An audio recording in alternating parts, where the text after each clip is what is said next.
Hello, it's Robert Miner with Dynamic Traders Group with this week's YouTube and Twitter video, relatively brief video where we take a look at one or two markets and potential trade setups or trend continuation setups, just so we get some understanding of the market position.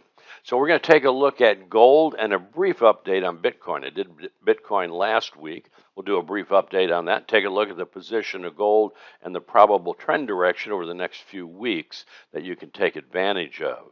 So remember, you want to learn to trade, not forecast. Trading has nothing to do with forecasting. Please get that through your head. Learn to identify opportunities with a high probability outcome and then develop a specific trade strategy. So learn to trade all markets and all time frames. Whether you trade gold or Bitcoin or not is not really relevant here, in that what you learn in this video and all my videos, you can apply to any market in any time frame. It's just bars on a chart. That's all it is. So let's get started.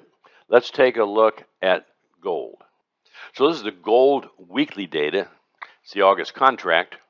And I'm recording this in mid-morning on Friday, so of course this weekly bar isn't complete, but more than likely it's not going to be substantially different from what it is now. We're going to take a look at two things here. One is the Elliott wave pattern, real simply, because the pattern position can be really helpful to identify the trend position and potential reversals. So coming off of the March high, the first thing we want to note is back here several weeks ago in mid-May, gold made a weekly close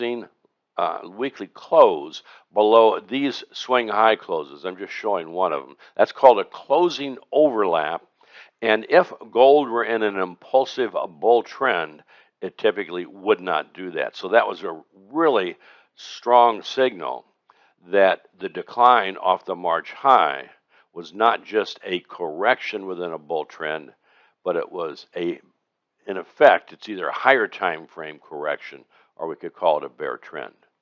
So if we bring the data right up to date through this last week, more than likely, this is a 1 and a 2 and a 3 and a 4 in Elliott wave terms. So in Elliott wave terms, more than likely, in the weeks ahead, gold is going to make a new low. The ideal target for that low, if this is a 1, 2, 3, 4, would be around 1767 down to 1736.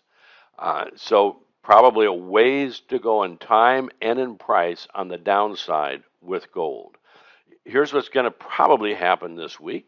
This is the DT oscillator. It's the momentum cycles oscillator that I developed, that we use in our DT reports and our DT program.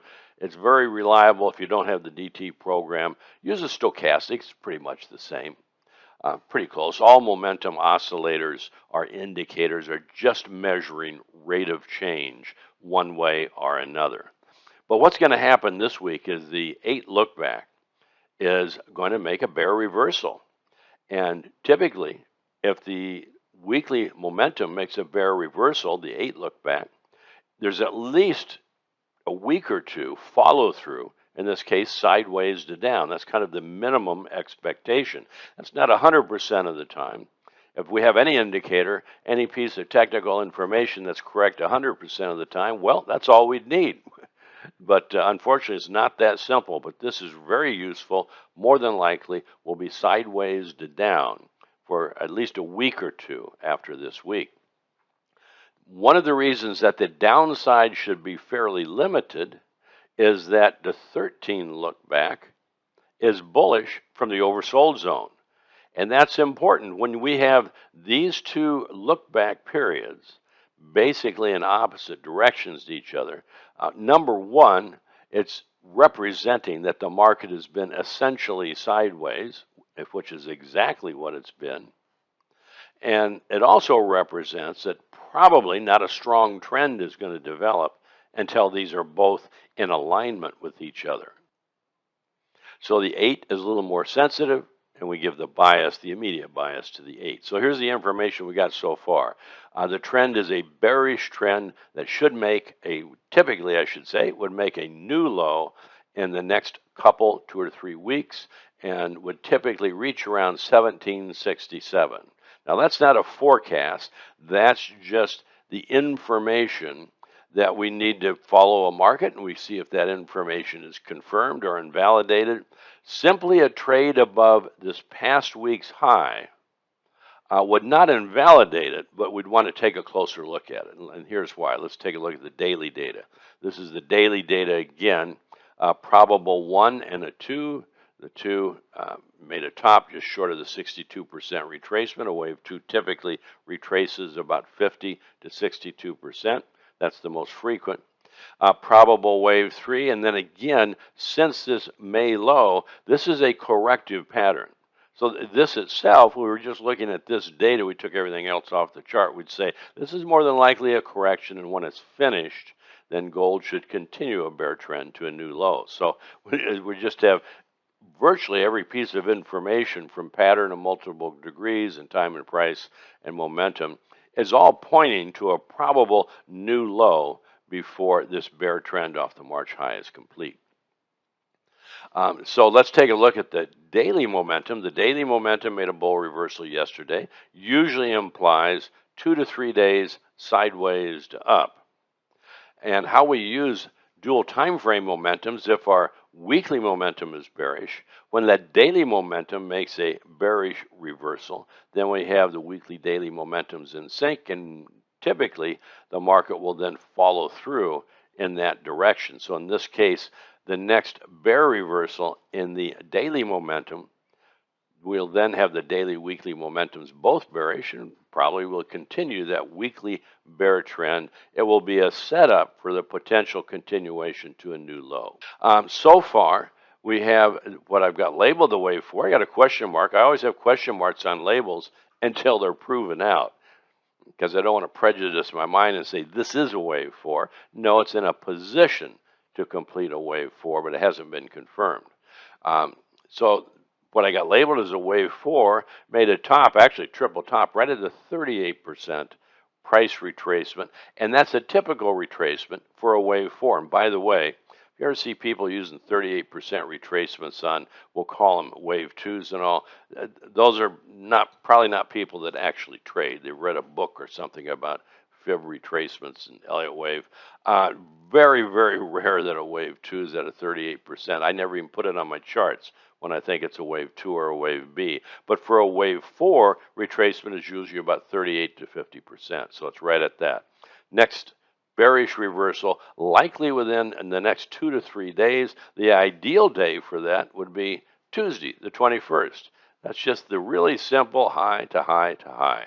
And the last high was made just 1 day off of that. So in other words, sometime by next Wednesday, we'll say at the latest, the next daily momentum bear reversal should be made, and that will put the gold in a position to complete this corrective wave 4 and continue to a new low. So I don't know if that's going to happen, but what I do know is the dual time frame momentum position, the market, the pattern of the market, the price position, the time position. So when this is triggered, I can then identify a specific trade strategy to either go short, and certainly if I was, well, I don't know who would be still long gold at this point in time, but we'll put it this way. It's not a time now to be thinking about buying gold.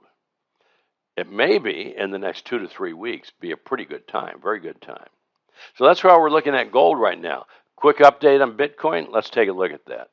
Well, this is Bitcoin daily data. I don't have any data on here for Friday the 17th yet, but it's data through yesterday, Thursday.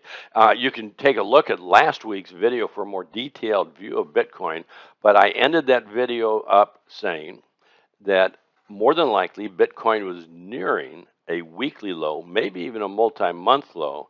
And as I said in the video, my letter to Santa Claus would be to see Bitcoin wash out down to and have a panic capitulation, panic exit from the market down to 23,000 or so. Well, this is Monday, so I'm not forecasting the future, but that is typical behavior to complete a longer term trend. Is a washout on the downside in bull markets, a panic buying in the last section. Those in Elliott wave terms are called fifth wave capitulation or fifth wave blow off. Well, that's exactly what's happened. Now the thing is, it's not time to buy.